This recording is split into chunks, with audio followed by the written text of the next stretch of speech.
मित्रों, हमने कल मानव संसाधनों सही वर्गीय प्रबंध की प्रकृति क्या है और उसके लक्षण क्या है, उसकी परिभाषा क्या है, इस पर बातचीत की। आज हम मानव संसाधन प्रबंध और सही वर्गीय प्रबंध के उद्देश्य क्या हैं, उस पर हम बात करेंगे। सही वर्गीय प्रबंध के उद्देश्य और मानव संसाधन प्रबंध के उद्देश्य, दोनों के उद्देश्य एक ही हैं। नंबर 1, संस्था के लिए उपयोगी मानव संसाधनों की भर्ती तथा चुनाव करना। नंबर 2, संस्था के कर्मचारियों को संगठित करना तथा उन्हें कार्यभार सौंपना। नंबर 3, कर्मचारियों को पुरस्कृत करने हेतु आकर्षक एवं न्यायपूर्ण पारिश्रमिक विधियों का विकास करना। कर्मचारियों की कार्यक्षमता को बनाए रखने के लिए आवश्यक प्रशिक्षण एवं विकास कार्यक्रम आयोजित करना। कर्मचारियों की उत्पादकता में अभिवृद्धि करने हेतु आवश्यक उपाय करना। कर्मचारियों के लिए उपयुक्त कार्य वातावरण उपलब्ध करना। नेक्स्ट, कर्मचारियों के लिए श्रम कल्याण कार्यों को करना।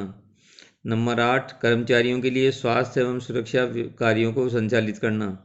नंबर 9, संकट के समय कर्मचारियों को हटाने या उचित क्षतिपूर्ति देना। नंबर 10, कर्मचारियों की परिवेदनाओं के निवारण के लिए व्यापक व्यवस्था करना। नंबर 11, औद्योगिक विवाद के निपटारे के लिए समुचित व्यवस्था करना। नेक्स्ट, कर्मचारियों तथा सेवा नियोजकों में पारस्परिक सम्मान एवं सहानुभूति की भावना का विकास करना। नंबर 13, कर्मचारियों की मानसिक एवं सामाजिक आवश्यकताओं को संतुष्ट करने का प्रयास करना। नंबर 14, कर्मचारियों को संस्था की प्रगति एवं विकास योजनाओं में भागीदार बनाना तथा संस्था कर्मचारियों तथा समाज के एवं पारस्परिक हितों का संवर्धन करना। नंबर नेक्स्ट, संस्था में सभी को रोजगार एवं विकास के समान अवसर उपलब्ध करवाना। ये मानव संसाधन प्रबंध के कुछ प्रमुख उद्देश्य हुए। अब मानव संसाधन प्रबंध और सेवीय प्रबंध के कार्य क्या हैं? इनके कार्यों को हम दो भागों में बांट करके अध्ययन करेंगे। पहला प्राथमिक कार्य और दूसरा विभागीय कार्य। पहले प्राथमिक कार्य क्या क्या हैं उस पर बात कर रहे हैं, उसके बाद फिर हम विभागीय कार्यों पर या परिचालन कार्यों पर बात करेंगे। सबसे पहले है प्राथमिक कार्यों में प्रबंधकीय कार्य या प्राथमिक कार्य। नंबर 1, नियोजन। यह सभी प्रबंधकीय कार्यों का श्री गणेश नियोजन से ही होता है। मानव संसाधन प्रबंध भी नियोजन करता है। यह निर्धारित करता है कि कौन से कार्य कब, किस प्रकार और किन संसाधनों द्वारा, किन के द्वारा पूरे किए जाएंगे। ये उद्देश्यों एवं उनकी प्राप्ति हेतु आवश्यक संसाधनों एवं विधियों को निर्धारित करता है। मानव संसाधन प्रबंध मानव संसाधनों से संबंधित नीतियों, नियमों एवं कार्यविधियों की भी निर्धारित करता है। इन्हीं उद्देश्यों, नीतियों, नियमों एवं कार्यविधियों की सहायता से संपूर्ण संस्था में मानव संसाधन की भर्ती, नियुक्ति, प्रशिक्षण, विकास, वेतन, प्रशासन आदि को एकरूपता एवं कुशलता से पूरा करना संभव होता है। इसके बाद है संगठन। मानव संसाधन प्रबंध का दूसरा प्रमुख कार्य है अपने विभाग का संगठन करना। संगठन से तात्पर्य कार्यों तथा कर्मचारियों के बीच आपसी संबंधों का निर्माण करना है।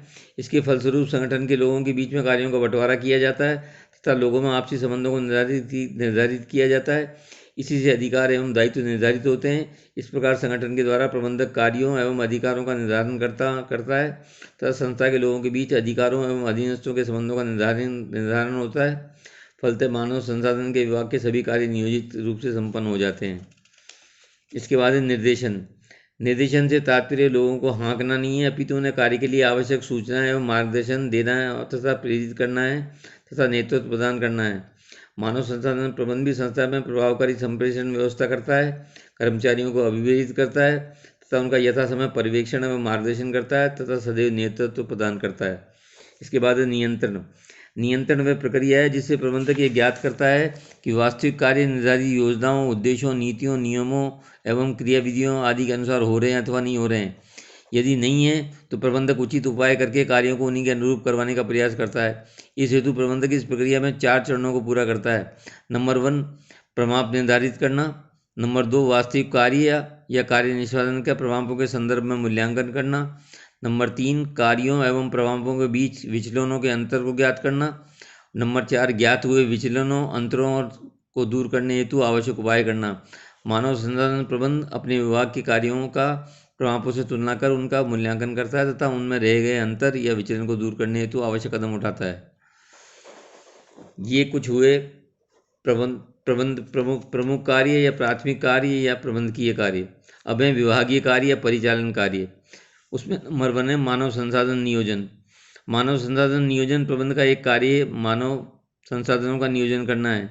इस कार्य के अंतर्गत यह विभाग निम्नलिखित कार्य करता है। संस्था के लिए कर्मचारियों की आवश्यकताओं का पूर्वानुमान करता है। यह इस बात का पूर्वानुमान करता है कि कब कितने तथा किन योग्यताओं वाले व्यक्तियों की आवश्यकता होगी। यह इस बात का पता लगाता है कि कब कितने तथा किन योग्यता वाले व्यक्तियों की नियुक्तियां करनी पड़ेंगी। और चौथा, आवश्यक कर्मचारियों की भर्ती, नियुक्ति, पदोन्नति, स्थानांतरण के कार्यक्रम को निर्धारित करता है। संक्षेप में, मानव संसाधन प्रबंध संस्था में कर्मचारियों की भावी आवश्यकताओं का नियोजन करता है ताकि संपूर्ण संस्था की सही वर्गीय आवश्यकताओं की पूर्ति की जा सके। इसके बाद है कर्मचारियों की भर्ती, चयन एवं नियुक्ति। मानव संसाधन प्रबंध का अगला महत्वपूर्ण कार्य संस्था के लिए आवश्यक कर्मचारियों की भर्ती, चुनाव एवं नियुक्ति करना है। कुछ लोग कर्मचारियों की भर्ती को नियुक्ति समझ लेते हैं, जबकि ऐसा नहीं है। भर्ती से तात्पर्य उन स्रोतों का पता लगाना है जहाँ से संस्था के लिए योग्य कर्मचारियों को प्राप्त किया जा सकेगा। इसी उद्देश्य से प्राय संस्थाएं विज्ञापन देकर के लोगों से प्रार्थना पत्र आमंत्रित करती है। कई बार व्यक्तिगत संबंधों एवं प्रयासों से हम उपयुक्त कर्मचारियों की खोज हेतु पूछताछ करते हैं। यह सब कार्य भर्ती के अंतर्गत सम्मिलित है जो मानव संसाधन प्रबंध करता है। इसके बाद है समाजीकरण। किसी कर्मचारियों की नियुक्ति के बाद उसका समाजीकरण या अनुकूलन या अभिमुखीकरण किया जाता है। समाजीकरण की प्रक्रिया में उसे अपने सहकर्मियों से परिचित करवाया जाता है। उसे उसके कार्यों, उत्तरदायित्वों तथा संस्था की परंपरा, संस्कृतियों एवं नीतियों संस्था तथा उससे अपेक्षित व्यवहार के संबंध में बताया जाता है। नेक्स्ट है चौथा, कर्मचारियों का प्रशिक्षण एवं विकास। मानव संसाधन प्रबंध का एक महत्वपूर्ण कार्य यह भी है कि प्रशिक्षण देना एवं उनका विकास करना। इस हेतु यह कर्मचारियों को प्रशिक्षण की आवश्यकता को निर्धारित करता है तथा प्रशिक्षण देने की समुचित व्यवस्था करता है। इसके अतिरिक्त कर्मचारियों के विकास के लिए समय समय पर सभाएं, सम्मेलन, व्यक्तिगत भेंट वार्ताएं आदि आयोजित करता है। पत्र पत्रिकाओं, नीतियों एवं नियमों को प्रकाशित करवाने का कार्य भी यह विभाग करता है। इसके बाद है निष्पादन मूल्यांकन।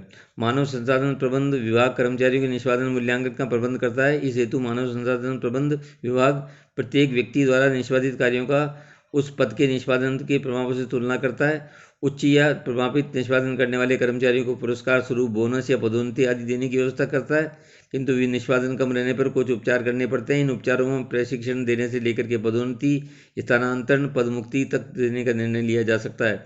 मानव संसाधन प्रबंध उन हेतु उच्च प्रबंधकों के साथ मिलकर के आवश्यक नीतियों का निर्माण करता है। इसके बाद है पदोन्नति तथा पदावनति, स्थानांतरण एवं पृथकीकरण। मानव संसाधन प्रबंध का कार्य संस्था में पदोन्नति, पदावनति, स्थानांतरण एवं पृथकीकरण से संबंधित नीतियों को बनाने एवं इन्हें क्रियान्वित करने का कार्य करता है। जब कोई कर्मचारी उच्च निष्पादन क्षमता को अर्जित करता है तो उसे पदोन्नति दी जाती है या अच्छे पद पर स्थानांतरित किया जाता है ताकि वह अपनी योग्यताओं का और अधिक विकास कर सके।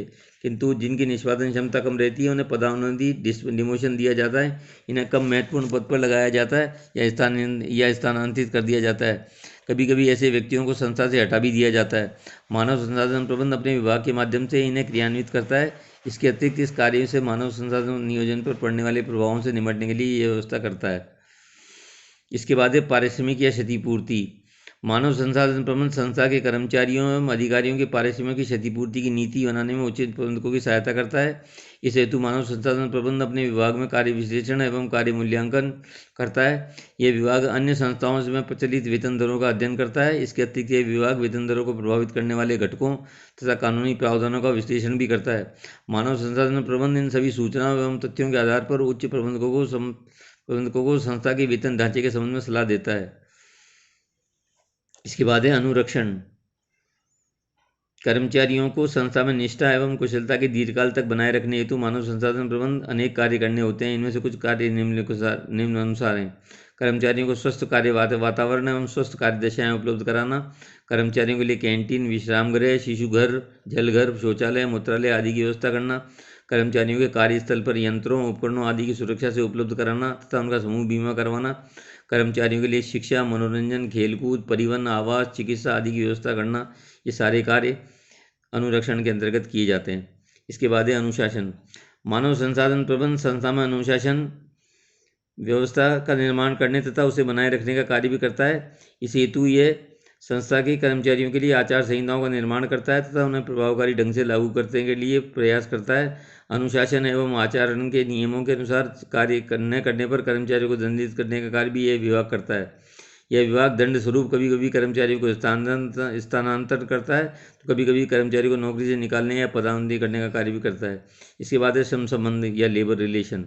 मानव संसाधन प्रबंध को श्रम संबंधों के निर्माण के कार्य भी करना पड़ता है। इस हेतु दैनिक समस्याओं के निवारण के लिए यह विभाग परिवेदना निवारण प्रक्रिया यानी ग्रीवांस हैंडलिंग प्रोसीजर निर्धारित करता है। श्रम विवादों को हल करने के लिए विभिन्न समितियों की स्थापना करता है, उनकी सभाएं करना इस विभाग का कार्य है। यह आपसी सहमति से कार्य के घंटों से वेतन अवकाश सुविधाओं आदि को तय करता है। यह विभाग सामूहिक सौदेबाजी के लिए अवसर उत्पन्न करता है तथा श्रम विवादों को हल करने के लिए मंच उपलब्ध करता है। यह विभाग श्रम संघों को मान्यता देने, उनके सुझावों को सुनने, उन्हें प्रबंध में सहभागिता देने के लिए आधार तैयार करता है। संक्षेप में यह सभी कार्य करता है जिनसे संस्था के सुदृढ़ संबंधों के निर्माण में योगदान मिलता हो। इसके बाद के सही वर्गीय शोध। यद्यपि छोटी और मध्यम आकार की संस्थाएं मानव संसाधन प्रबंध विभाग शोध कार्य नहीं किए जाते, किंतु बड़ी संस्थाओं में विभाग में ये कार्य अवश्य करते हैं। यह विभाग शोध परिणामों के आधार पर कर्मचारियों के चयन, प्रशिक्षण, मजदूरी, वेतन, प्रशासन, कर्मचारियों की पदोन्नति, अभिप्रेरणा आदि में आवश्यक सुधार कर सकता है। इसके परिणामों से संस्था के भौतिक तथा साधनों तथा मानवीय संसाधनों की उत्पादकता में अभिवृद्धि की जा सकती है। इसके बाद है संगठन विकास, ऑर्गेनाइजेशन डेवलपमेंट। मानव संसाधन प्रबंध विकास संगठन विकास का एक चुनौतीपूर्ण भरा कार्य होता है। इस कार्य के अंतर्गत यह विभाग संगठन में आपसी विश्वास एवं संबंधों को सुदृढ़ बनाने, आपसी संचार को प्रभावकारी बनाने, कर्मचारियों एवं अधीनस्थों में प्रत्यक्ष संबंधों की स्थापना करने, समस्याओं का सटीक विश्लेषण तथा उनका समाधान खोजने आदि के लिए प्रयास करता है, ताकि संस्था गतिशील वातावरण में आसानी से सफलता प्राप्त कर सके। इसके बाद है अभिलेख रखना। मानव संसाधन प्रबंध विभाग के कर्मचारियों के संबंधित अभिलेखों के निर्माण एवं सुरक्षा का कार्य भी करता है। आजकल इस कार्य में कंप्यूटर का उपयोग अधिक किया जाने लगा है। यह विभाग कर्मचारियों की नियुक्तियों, उनकी योग्यताओं, सेवा की शर्तों, पारिश्रमिक, वेतन वृद्धि, अर्जित किए गए या लिए गए अवकाश, संस्था से संबंधित अभिलेख तैयार करता है। यह विभाग आवश्यकता पड़ने पर इन अभिलेखों को प्रबंधकों को उपलब्ध भी कराता है। इसके बाद है जनसंपर्क। इस विभाग का अंतिम किंतु अत्यंत महत्वपूर्ण कार्य का जनसंपर्क का कार्य। यह विभाग सरकारी श्रम कार्यालयों, श्रम संघों, सेवा नियोजकों के संगठनों आदि से संपर्क स्थापित बनाए रखता है। इसके अतिरिक्त कर्मचारियों की प्रतिभाओं तथा संस्था की सफलताओं को उजागर करने के लिए यह विभाग समाचार पत्र पत्रिकाओं की विज्ञप्तियों तथा विज्ञापन को भी भेजता है। यह विभाग विभिन्न श्रम सम्मेलनों, सभाओं, गोष्ठियों आदि में प्रतिनिधित्व करने की व्यवस्था करता है।